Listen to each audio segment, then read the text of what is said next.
of the show for today. We're talking to Mr. JLee, who's the president of AFL-CIO, and Kwame Lillard, who is the president of the African American Cultural Alliance.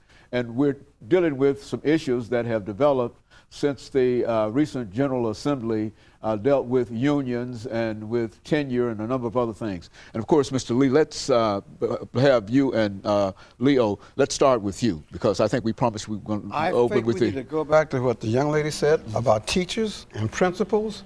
I saw a sign in North Carolina 30 years ago, huge billboard all down Highway 40, and it said, if you think education is expensive, try ignorance.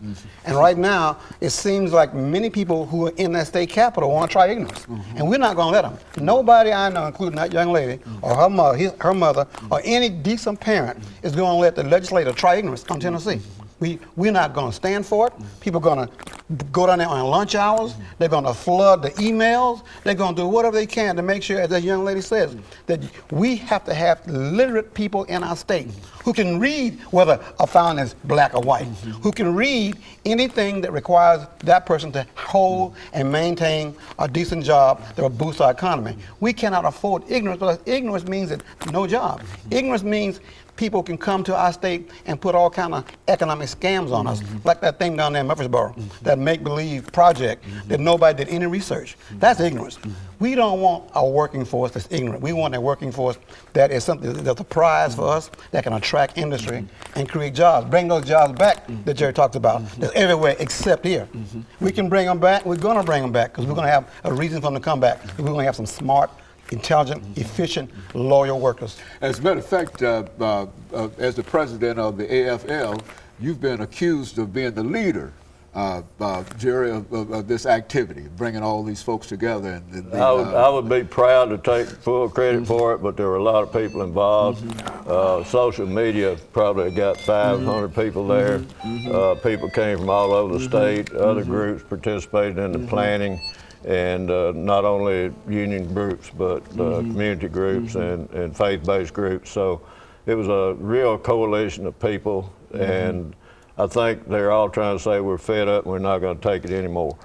Some of these regressive laws that they're passing against unions to weaken unions, where, for instance, they're not going to allow for the employer to withhold the dues to pay them to the union, and when that happens and people start having to pay on their own, they're going to forget it. They're not going to be able to afford it this week, and it's going to weaken the unions in that manner financially.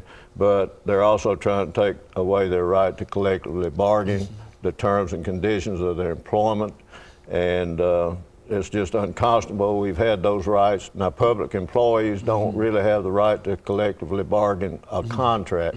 They can have a memorandum of understanding. But the fact is that teachers have had the right to a contract since 1978.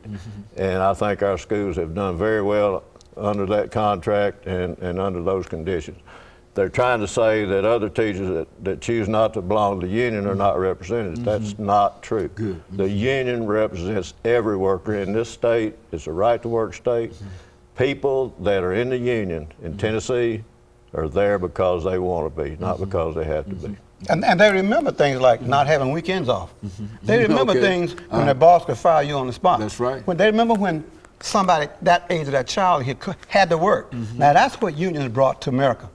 Nobody wants that back. Nobody in their right mind in the state wants to see unions gone from the state, because you're going to have that same kind of abuse of everybody.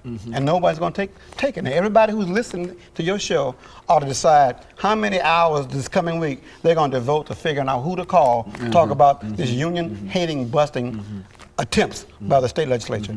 And you would certainly encourage that. What would you say to these folks that are out there this morning?